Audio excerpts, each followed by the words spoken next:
المكتب التعاوني للدعوة والإرشاد وتوعية الجاليات بأبها. شرور أنفسنا وسيئات أعمالنا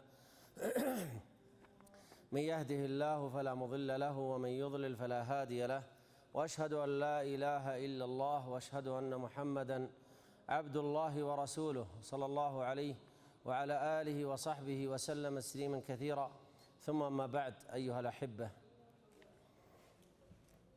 عبادة الله عز وجل خلقنا الله لأجلها، وما خلقت الجن والإنس إلا ليعبدون. لكن هناك عبادة لما ننظر في القرآن نجد أن الله عز وجل قد أفاض في ذكرها، وكما ذكرها النبي صلى الله عليه وسلم، ألا وهي عبادة الأعضاء، عبادة أجزاء الجسم. فلليد عبادة، لليد طاعة، ولليد معاصي، ويثيب الله اليد بحسب طاعة اليد، ويعاقب الله اليد بحسب معصية اليد. هذه قاعدة. العين لها طاعات ولها معاصي، فإذا طاعت تلك العين الله عز وجل أثيبت تلك العين، وإذا عصت الله عوقبت تلك العين. وهكذا قل في الأذن واللسان والفم والبطن والفرج والرجلين، فكل عضو من أعضاء الجسم له عبادات خاصة. وكما أن له طاعات فإن له معاصي، وكما أن هذا العضو إذا أطاع الله أثاب الله ذلك العضو، وإذا عصى الله عاقب الله ذلك العضو إلا أن يغفر الله له. لكن لا أريد أن أفيض في هذه القضية وأبينها بالأدلة، سأركز على عضو واحد الذي هو ملك الأعضاء وأساس الأعضاء، ألا وهو القلب. فللقلب عبادات وللقلب طاعات، كما أن للقلب معاصي. والله عز وجل قد وضح لنا 4 قلوب. القلب الأول قلب محمد صلى الله عليه وآله وسلم. القلب الثاني قلب المؤمن. القلب الثالث قلب الكافر. القلب الرابع قلب المنافق. فهذه 4 موضوعات. نبدأ بقلب النبي صلى الله عليه وآله وصحبه وسلم، فإن قلب النبي صلى الله عليه وسلم أعظم قلب عرفته البشرية، ذلك القلب الكبير الذي حوى هذه الأمة ومشاكل هذه الأمة وما يحصل فيها صلى الله عليه وسلم. لكن الله عز وجل ذكر قلب النبي صلى الله عليه وسلم في شيء معين. أقول أعظم الملائكة وأفضل الملائكة جبريل عليه السلام نزل على محمد صلى الله عليه وسلم وهو أفضل البشر، فأعظم الملائكة أتى إلى أفضل البشر، وأتى بأعظم الكلام وهو القرآن، كلام الله عز وجل. ولا زال ذلك القرآن حديث عهد بالله عز وجل الذي قال ذلك الكلام. وكان الواسطة بين الله عز وجل ومحمد صلى الله عليه وسلم أعظم الملائكة جبريل عليه السلام. فتخيل معي، أعظم الملائكة، أعظم البشر، بأعظم الكلام، كلها تجتمع في مكان واحد في قلب محمد صلى الله عليه وسلم. فيقول الله تعالى: قل من كان عدوا لجبريل فإنه نزله، أي القرآن، على قلبك بإذن الله. ويقول الله تعالى: وقال الذين كفروا لولا نزل عليه القرآن جملة واحدة كذلك لنثبت به فؤادك ورتلناه ترتيلا. فانظر معي إلى هذا القلب الذي اجتمعت فيه هذه الأنوار كلها، كيف سيكون؟ امتلأ وحيا، امتلأ إيمانا، امتلأ طهارة، امتلأ نورا. فلذلك انتقلت البشرية جمعاء إلى هذا الدين العظيم من ذلك القلب الكريم صلى الله عليه وسلم. وقد قال الله تعالى له: لأجل أن ينشر ما في قلبه للبشر وإنه لتنزيل رب العالمين نزل به الروح الأمين على ماذا؟ على قلبك لتكون من المنذرين بلسان عربي مبين. فانظر معي إلى هذا القلب. هذا القلب قلب أعظم البشر، معه أعظم الملائكة، بأعظم الكلام كما في هذه الآية: ثم يكون من المنذرين وإنه لتنزيل رب العالمين نزل به الروح الأمين على قلبك لتكون من المنذرين. وقد وصف الله تعالى قلب النبي صلى الله عليه وسلم بأنه قلب رقيق رحيم اجتمعت عليه الأمة جمعاء. قال: فبما رحمة من الله لنت لهم ولو كنت فظا غليظ القلب لانفضوا من حولك فاعف عنهم واستغفر لهم وشاورهم في الأمر فإذا عزمت فتوكل على الله إن الله يحب المتوكلين. هذا القلب الأول الذي ذكره الله في القرآن. القلب الثاني قلب الإنسان المسلم، نسأل الله عز وجل يجعلنا جميعا من أولئك. ذلك القلب المؤمن، القلب الخاشع، القلب اللين، القلب الطيب، القلب المطمئن. فيصف الله عز وجل لنا قلب المؤمن في 13 موضعا. أولا أن قلب المؤمن قلب مطمئن البال مرتاح. قال الله تعالى: إلا من أكره وقلبه مطمئن بالإيمان ولكن من شرح بالكفر صدرا إلى آخر الآية. فوصف قلب المؤمن بأنه قلب مطمئن بالإيمان، ونطمئن إلى الإيمان بالله وملائكته وكتبه ورسله واليوم الآخر والقدر خيره وشره.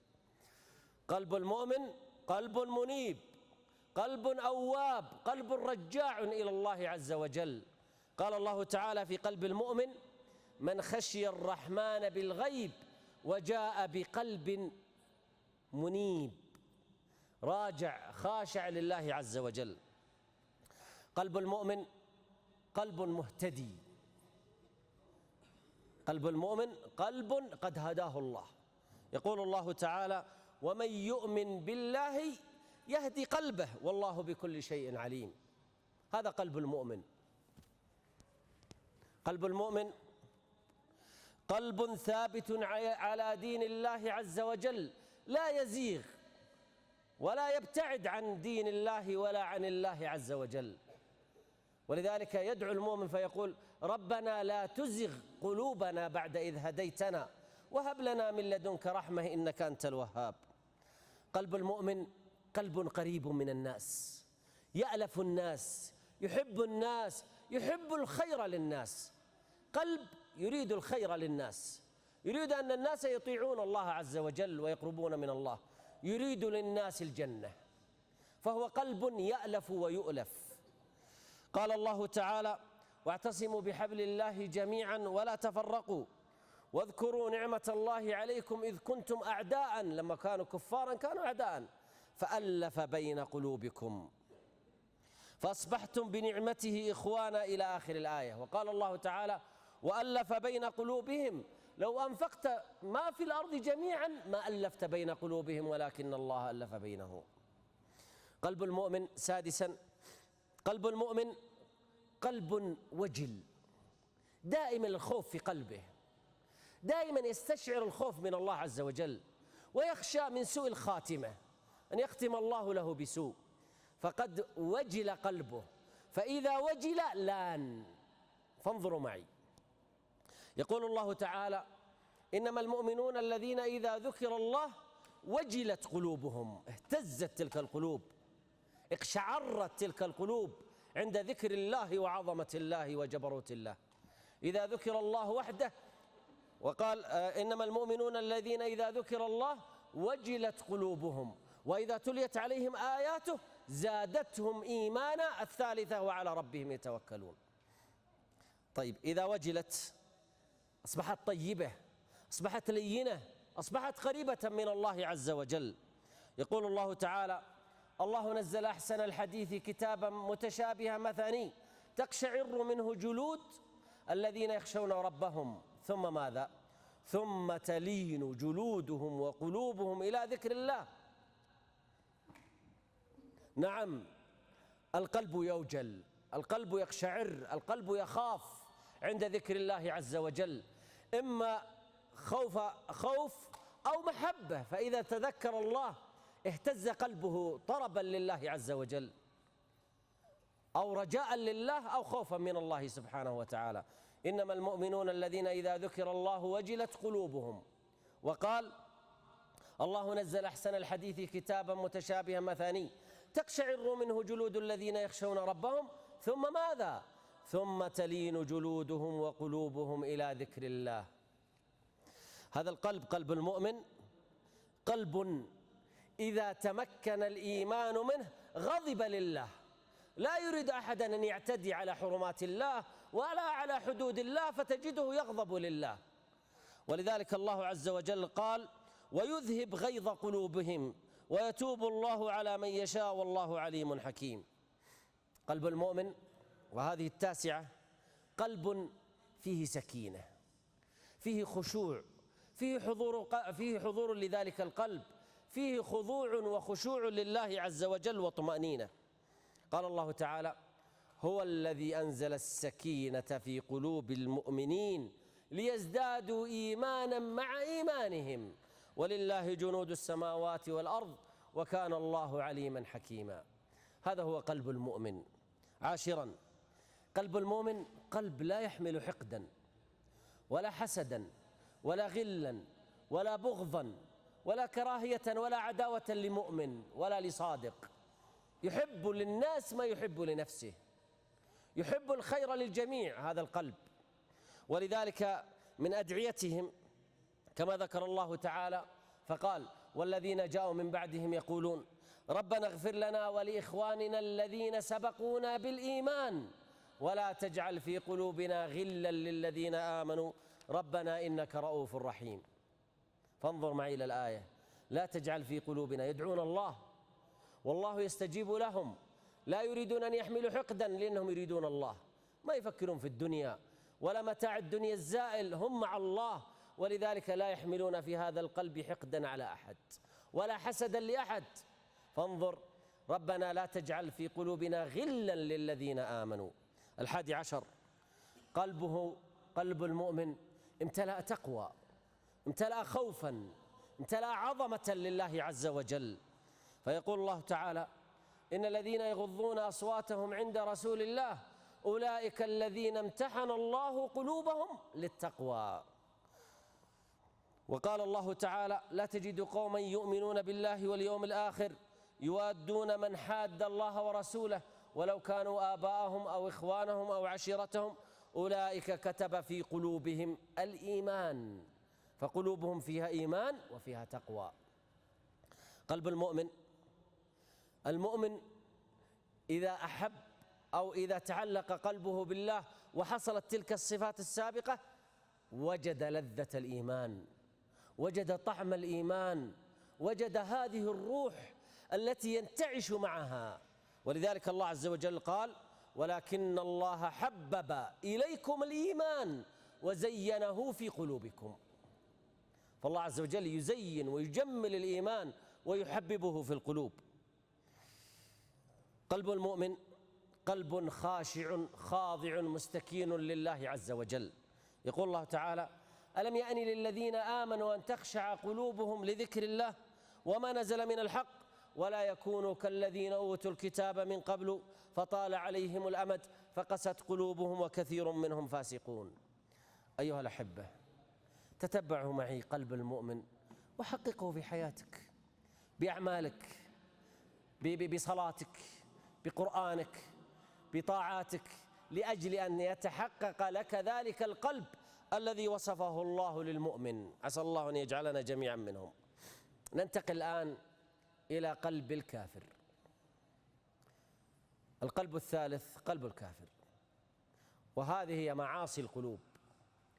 وحقيقة وجدت أن قلب الكافر يدور على قضية واحدة، أن يمتلئ قلب الكافر بالكبر، فتحصل كل صفات القلب التي ذكرها الله عن الكافر. قلب الكافر قلب متكبر لا يرضى دين الله ولا يرضى العبودية والرضوخ لله، فتكبر قلبه فأنشأ ذلك مصائب أخرى للقلب. اسمع معي، قلب الكافر كله، هذا أولا، قلب الكافر كله قلب كبر وغطرسة. يقول الله تعالى: كذلك يطبع الله على كل قلب متكبر جبار. فالكبر أساس في قلب الكافر.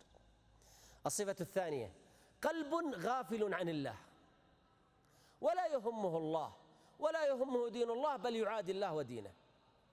قال الله تعالى: ولا تطع من أغفلنا قلبه عن ذكرنا واتبع هواه وكان أمره فرطا. فقال ماذا؟ أغفلنا قلبه، فقلبه قلب غافل.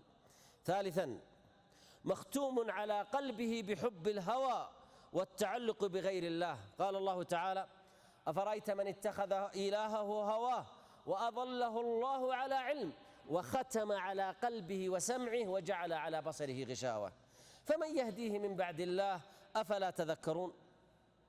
وحصل هذا لكفار بني إسرائيل، وقالوا: سمعنا وعصينا وأشربوا في قلوبهم العجل بكفرهم قل بئس ما يأمركم به إيمانكم إن كنتم مؤمنين. فأحبوا العجل، أحبوا المعبودات من دون الله، فكرهوا الله عز وجل ودينه. رابعا: قلب الكافر قلب قاسي صلب كالحجر. قال الله تعالى: ثم قست قلوبكم فهي كالحجارة أو أشد قسوة. ثم وصف بعد ذلك تلك الحجارة. فقلوب الكفار أشد قسوة على دين الله عز وجل.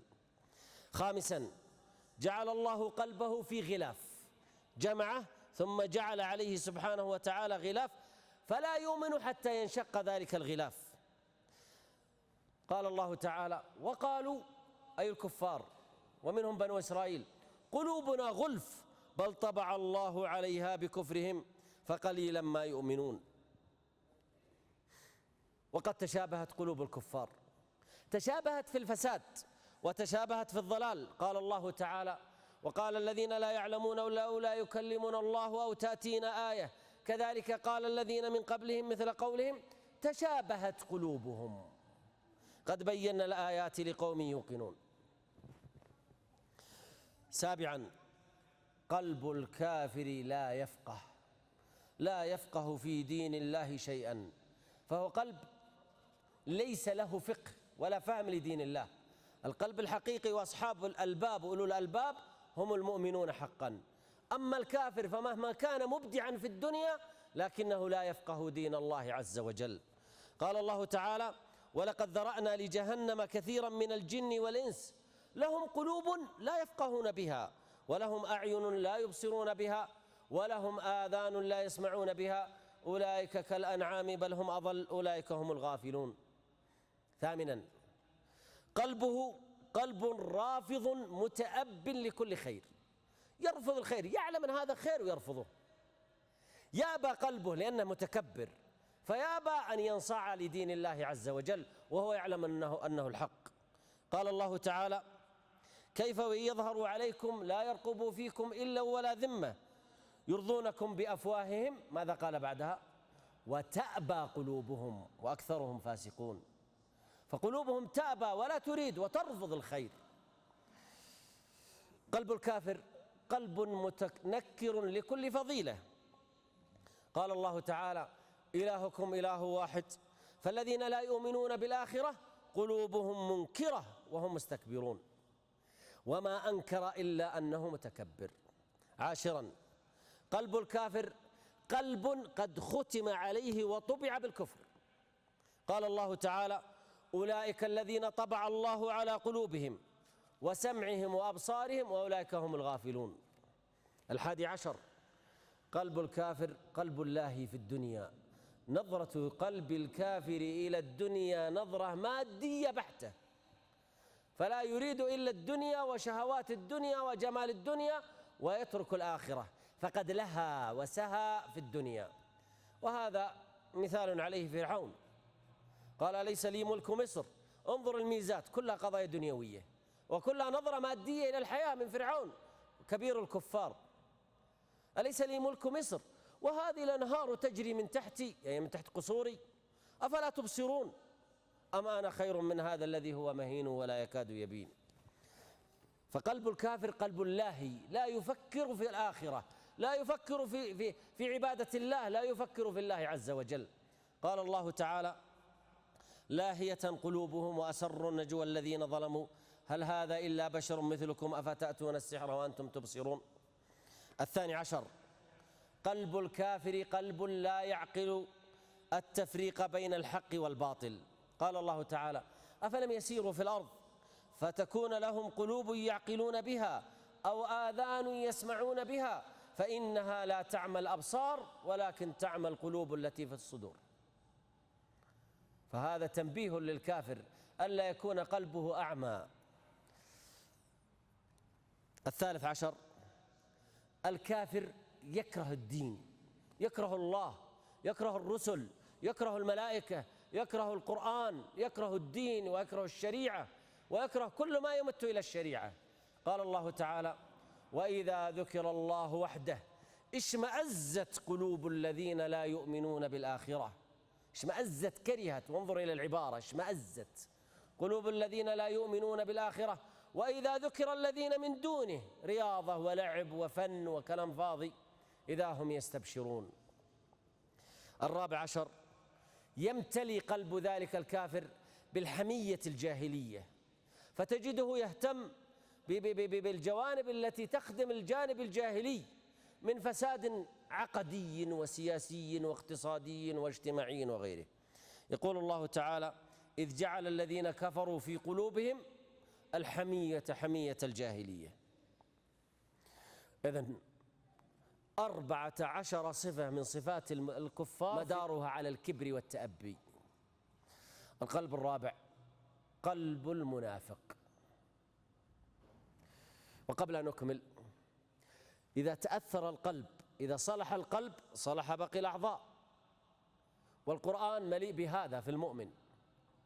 إذا فسد قلب الكافر فسدت باقي الأعضاء، والقرآن مليء بذلك، لكن ما كنت أريد أن أطيل في هذا الباب.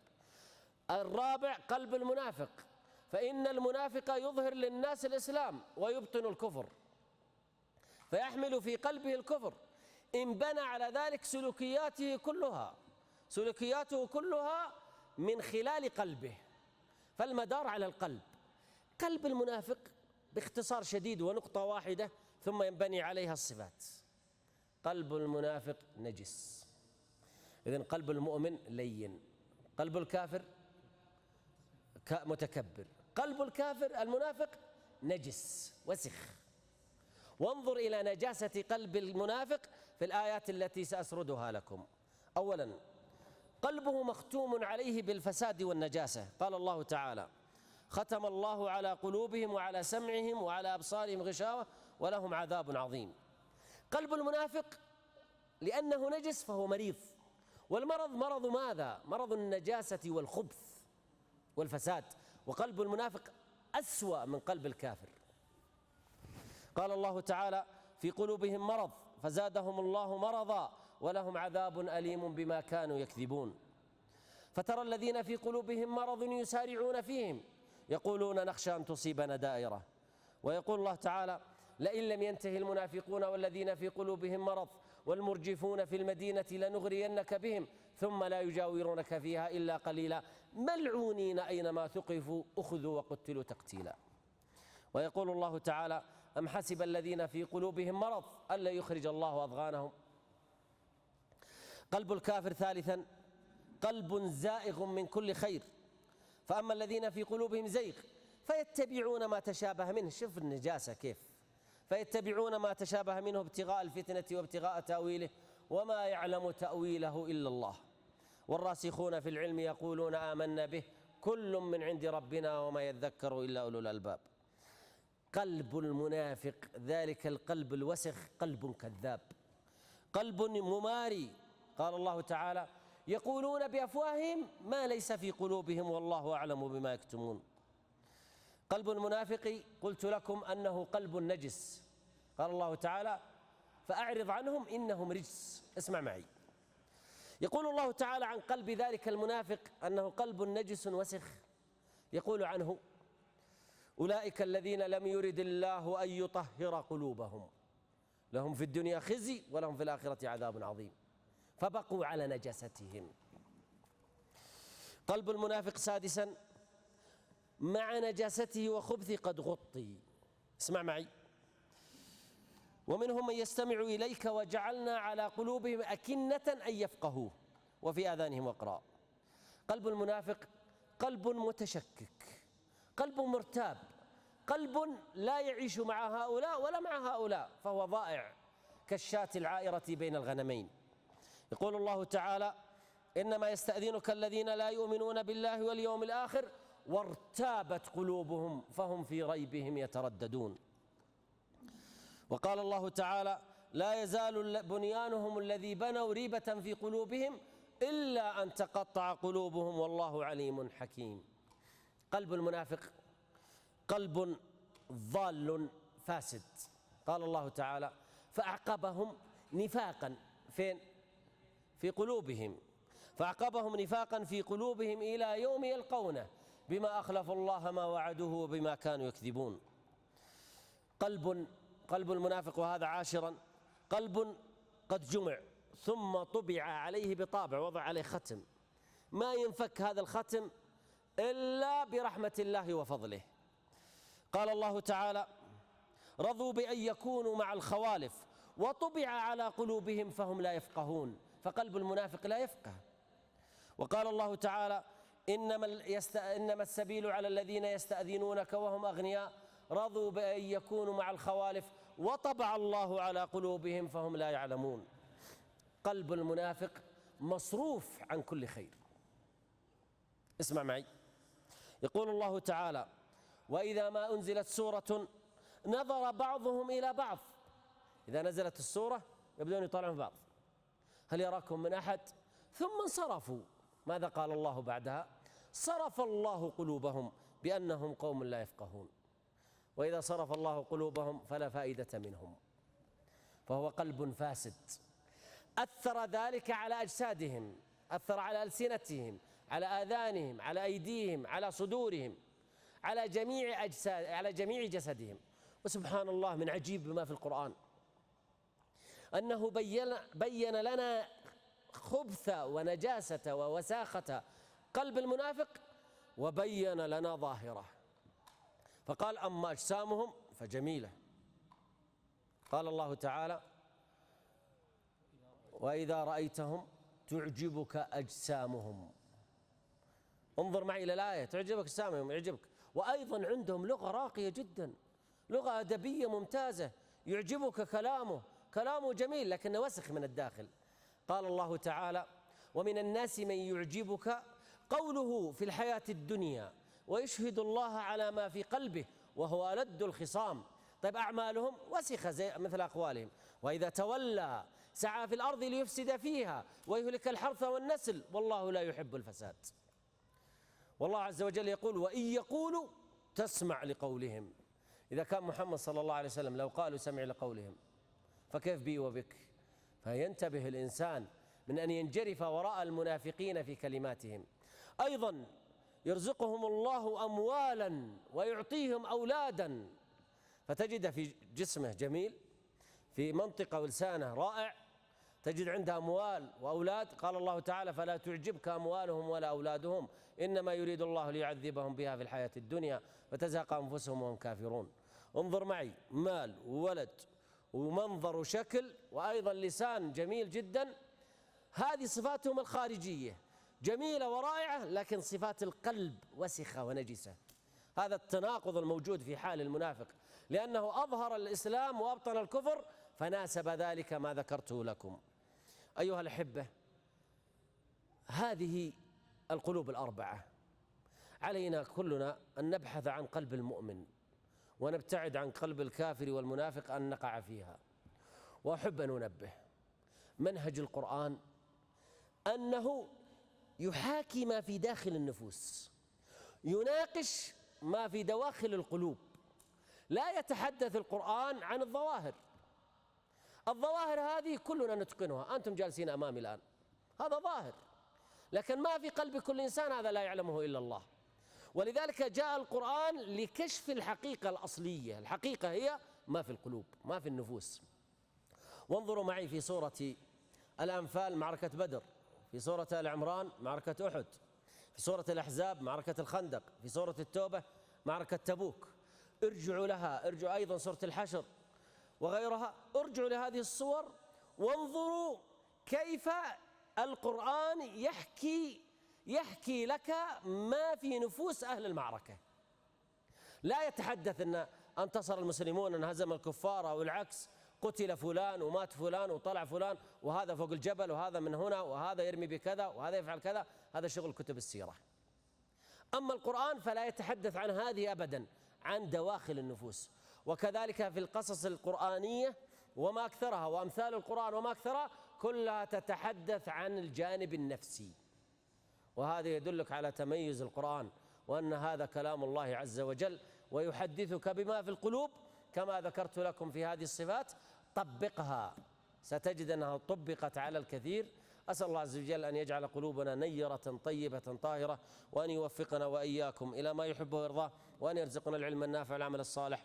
وصلى الله على نبينا محمد وعلى آله وصحبه وسلم تسليما كثيرا.